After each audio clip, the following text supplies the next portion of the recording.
Et what's up les gens, j'espère que vous allez bien et aujourd'hui on se retrouve pour une nouvelle vidéo et pour parler VTT parce que oui, le début de la Coupe du Monde 2022 s'est lancé le week-end dernier du côté de Petropolis au Brésil, destination exotique pour débuter cette nouvelle saison de Coupe du Monde. Ça nous change bien évidemment des destinations habituelles de début de saison, Leogang, Nové Mesto ou encore Albstadt. On a décidé d'innover cette année du côté de l'UCI pour poser pour la première fois ses valises du côté du Brésil, sous l'impulsion bien évidemment d'Enrique Avancini qui a fait des pieds et des mains ces dernières années pour avoir une épreuve de Coupe du Monde dans son pays. Enrique Avancini, qu'on ne présente plus, qui fait partie du top 10 mondial depuis déjà quelques années et qui est surtout un ancien champion du monde de VTT marathon. C'était en 2018 et Enrique Avancini qui a construit de toutes pièces avec son papa le parcours de la short race et le parcours du VTT cross-country format olympique, une véritable réussite, un parcours vraiment très sympathique avec beaucoup de dénivelé, très technique également, notamment en descente avec des petits rollers avant l'arrivée, histoire de pimenter le tout, beaucoup de soleil également ce week-end et aussi le public qui était venu en nombre pour soutenir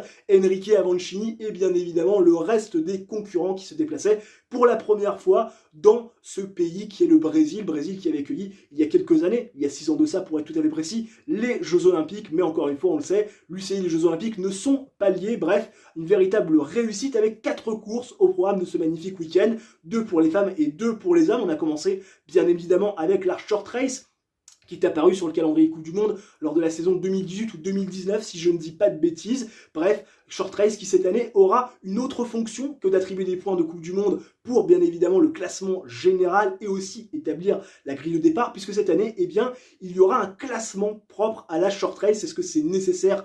Je ne sais pas, mais en tout cas, l'UCI a décidé de complètement innover en cette saison 2022, et donc ces short race sont revenus à Pauline Ferrand-Prévot du côté des femmes et à Alan Atterley. Pauline Ferrand-Prévot qui a disposé de ses principales concurrentes, bien évidemment, lors de la dernière boucle. Pauline Ferrand-Prévot, dans la dernière montée et dans la dernière descente, bien évidemment, a réussi à créer un petit écart pour disposer de ses principales concurrentes, comme Alan Atterley. Côté français, on notera la bonne performance de Loana Lecomte pour sa reprise qui termine 5e, et pour Maxime Marotte, côté français, le champion de France chez les hommes qui va chercher, si je ne dis pas de bêtises, une belle 3e place. Voilà pour les courses short race, mais ce qui vous intéresse le plus, bien évidemment, c'est les courses format olympique. C'est ce qui retient bien évidemment notre attention, c'est ce qui nous plaît, nous fans de vélo. Bien évidemment, on va me dire que la discipline la plus connue, la plus cotée reste le cyclisme sur route, mais c'est certainement la plus ennuyeuse quand on regarde de manière très régulière, pour ne pas dire incessante, des épreuves de cyclocross ou des épreuves de VTT cross-country qui sont clairement beaucoup plus rythmées et qui sont des épreuves au seuil. Bref, c'est toujours beaucoup plus intéressant, à mon sens, d'en discuter, d'en parler et surtout, à mon sens, de les visionner, de les apprécier. Donc on va commencer par les jeunes femmes qui ont ouvert le bal, bien évidemment, de ce cross-country format olympique. C'était dimanche dernier et on attendait forcément au tournant pas mal de filles, notamment Pauline Ferrand-Prévot qui a fait une saison quand même en demi-teinte l'an dernier, loin au général, mais quand même championne d'Europe, qui avait raté ses jeux. On attendait également le retour de Loana Lecomte après ses 4 victoires d'affilée en 2021, une fin de saison un petit peu plus compliquée après les jeux. Elle avait signé une 6e place. On attendait également le retour au premier plan de Sina Frey qui avait eu du mal en fin de saison dernière. On attendait également la confirmation Evie Richards qui avait remporté quand même les 2 dernières étapes de Coupe du Monde et également le championnat du monde. Et puis on attendait aussi l'éternel retour de Yolande Danef, la championne olympique qui, à part ce titre olympique l'an dernier, n'avait pas vraiment réussi à peser sur le classement général de la Coupe du Monde. Alors ça a été un petit peu plus compliqué pour les 2 dernières filles que j'ai citées, à savoir Evie Richards et Yolande Danef, puisque elles ont été prises de maux d'estomac et malheureusement elles n'ont pas pu participer à cette course format olympique du côté de Petropolis. Notre amie Pauline Ferrand-Prévot, PFP comme on l'appelle dans le milieu, elle aussi a eu des maux d'estomac. Pourtant elle a essayé malgré tout de participer à cette course format olympique. Malheureusement en vain, elle abandonnera quelques tours plus tard. Donc côté français, on attendait forcément Loana Lecomte qui nous a fait du Lecomte dans le texte en début de course, en partant, en imposant son rythme. On sait que Loana Lecomte n'arrive pas à faire des accélérations, elle n'a pas assez de puissance, elle n'aime pas les à-coups. Ce qu'elle aime, c'est faire son rythme, se mettre devant et imposer une cadence qu'elle juge normale mais qui est infernale pour la plupart de ses concurrentes. Et Loana Lecomte s'est détachée dès le départ. C'est vrai que chez les filles, il y a un niveau assez hétérogène. Alors est-ce que c'est dû aux filles de derrière qui n'ont pas le niveau? Est-ce que c'est dû aux filles de devant qui sont trop fortes? Ou est-ce que c'est un petit peu des deux? Je ne sais pas. Mais ce qui est sûr, c'est que très vite, ça casse. Et Loana Lecomte, avec ce rythme infernale qu'elle impose, eh bien, a très vite pris énormément de longueur d'avance. Alors, l'écart s'est très vite stabilisé, il y a eu 14-15 secondes, c'est passé au-dessus des 20 secondes, et quand c'est arrivé à presque 30 secondes, ça a fini par fondre. C'est vrai que Loana Lecomte a baissé un petit peu de rythme. Alors, comment ça s'explique? Eh bien, forcément, par un manque de compétition dans les jambes, on y reviendra plus tard, mais Loana Lecomte a été un petit peu stoppée dans sa préparation, et si bien que cette baisse de régime a permis, eh bien, à Anne Terpstra et également à Rebecca McConnell, qui a été un petit peu en chasse-patate, de revenir. C'est vrai qu'on attendait Rebecca McConnell comme étant finalement la principale concurrente de Loana Lecomte sur cette course, puisqu'elle avait réussi à stabiliser l'écart. Et pourtant, dans l'avant-dernier tour, à la fin, au début de l'avant-dernier tour, c'est finalement Anne Terpstra qui tente d'attaquer et qui va prendre énormément de longueur d'avance. Elle va compter 10 secondes d'avance très rapidement sur Loana Lecomte et Rebecca McConnell. On va avoir une Loana Lecomte qui va essayer, eh bien, après avoir s'être fait attaquer, après avoir pris quelque part des longueurs de retard, eh bien, de maintenir un tempo, de revenir au train. Malheureusement, elle n'y arrivera pas, la Française. Elle se fera lâcher par Rebecca McConnell, qui va fondre dans le dernier tour sur Anne Terpstra pour aller remporter sa première victoire en Coupe du Monde.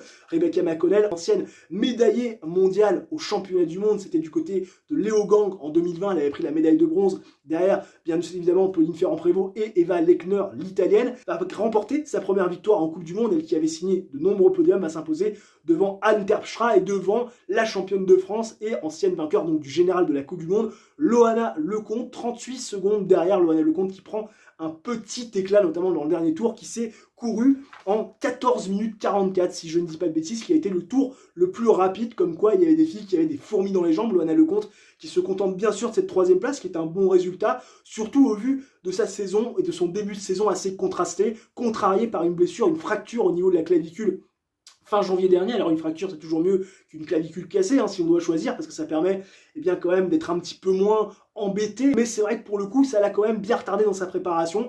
Et Loana Lecomte, qui l'a dit, elle n'était pas au top, se satisfait clairement de cette troisième place, et elle sera forcément, eh bien, la grandissime favorite lors des prochaines épreuves qui interviendront en mai prochain. Ça va être intéressant, bien évidemment, de suivre tout ça. Le top 5 est complété par Laura Stiger, qui est à disposer, eh bien, de sa compatriote Minter Wallner.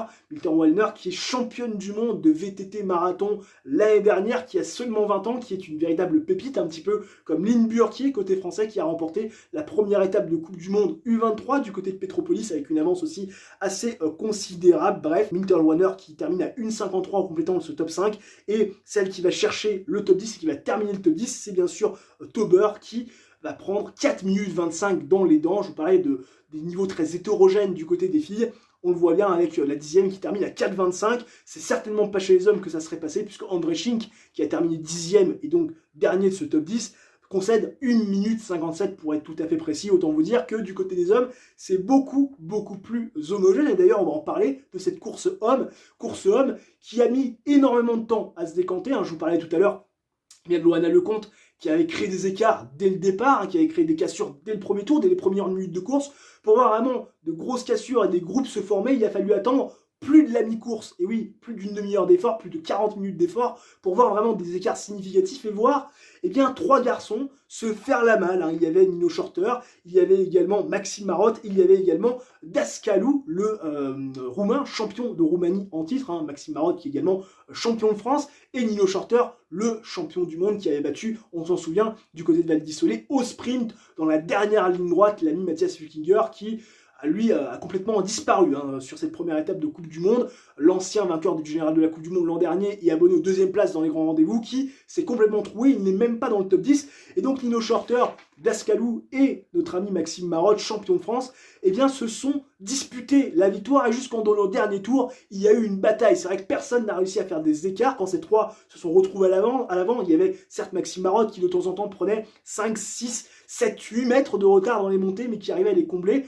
On a vu également Dascalou essayer de prendre du temps dans la descente, des descentes très techniques. Il arrivait à prendre 3-4 secondes sur Nino Shorter, mais malgré tout, ça revenait. C'est vrai que dans le dernier tour, on s'attendait à une bataille, on attendait à ce que quelqu'un prenne le devant, essaye de prendre l'initiative, pourquoi pas attaquer, pour essayer tout simplement de distancer Nino Shorter, qui, en cas d'arrivée au sprint, est clairement le meilleur sprinter du monde. C'est vrai que le seul garçon qui était capable de le battre de manière très régulière, pour ne pas dire quasiment systématique, eh bien c'était Viktor Koretsky. Viktor Koretsky qui aujourd'hui ne fait plus partie du VTT, de la Coupe du Monde de VTT, mais qui s'est mis cette année sur route et qui a signé avec l'équipe BNB, une équipe de Jérôme Pinault.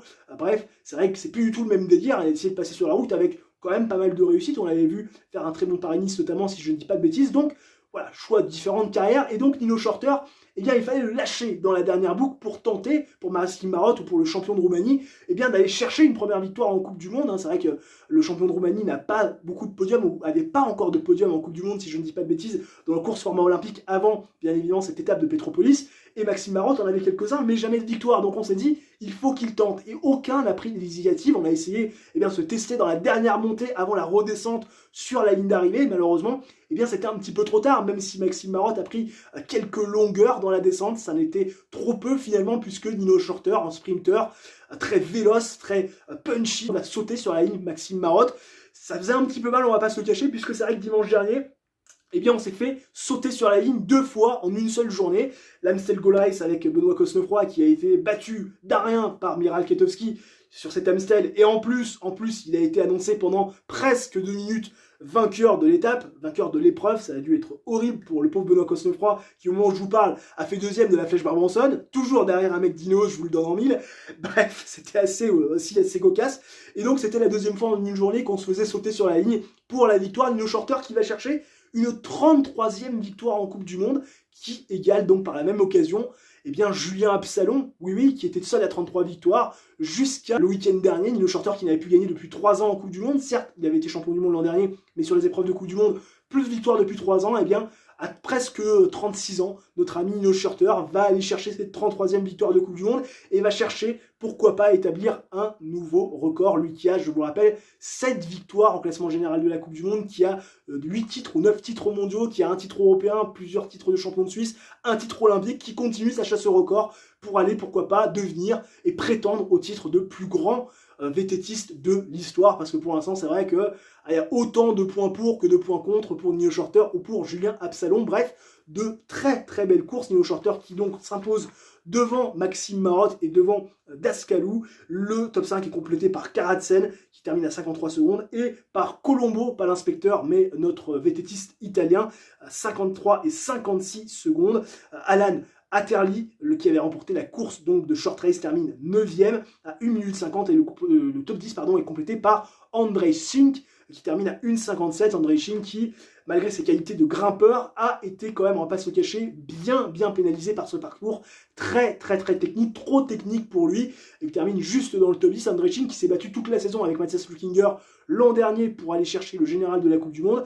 C'est vrai que c'est un petit peu, on va pas se le cacher, bizarre de le retrouver seulement 10e. On espère qu'il aura une meilleure forme et surtout de meilleurs résultats pour lui lors des prochaines étapes de Coupe du Monde qui interviendront, je vous le rappelle, mi-mai prochain. Et je vous rappelle que Matthias Flukinger, le vainqueur du général de la Coupe du Monde l'an dernier, n'a pas terminé dans le top 10. Grosse contre-performance pour l'homme qui est habitué aux 2e places dans un grand rendez-vous et pour l'homme qui a remporté, je vous le rappelle, le classement général de la Coupe du Monde la saison dernière. Voilà ce qu'on pouvait dire finalement de cette étape de Coupe du Monde du côté de Petropolis. À noter la contre-performance également d'Enrique Avancini qui termine, je crois, juste dans les 5 dans la course de short track et qui ne va pas chercher de top 10 sur cette course format olympique. Bref, voilà ce qu'on pouvait dire de cette course et cette première étape de Coupe du Monde du côté de Petropolis. Rendez-vous en Europe à la mi-mai prochain pour une nouvelle étape de Coupe du Monde. D'ici là, bien évidemment, j'espère que vous aurez apprécié cette vidéo, que vous aurez revu cette étape de Coupe du Monde et cette véritable réussite qui a été cette étape du côté du Brésil et de Petropolis. N'hésitez pas à mettre un j'aime si la vidéo vous a plu, à réaliser votre coup du chapeau et également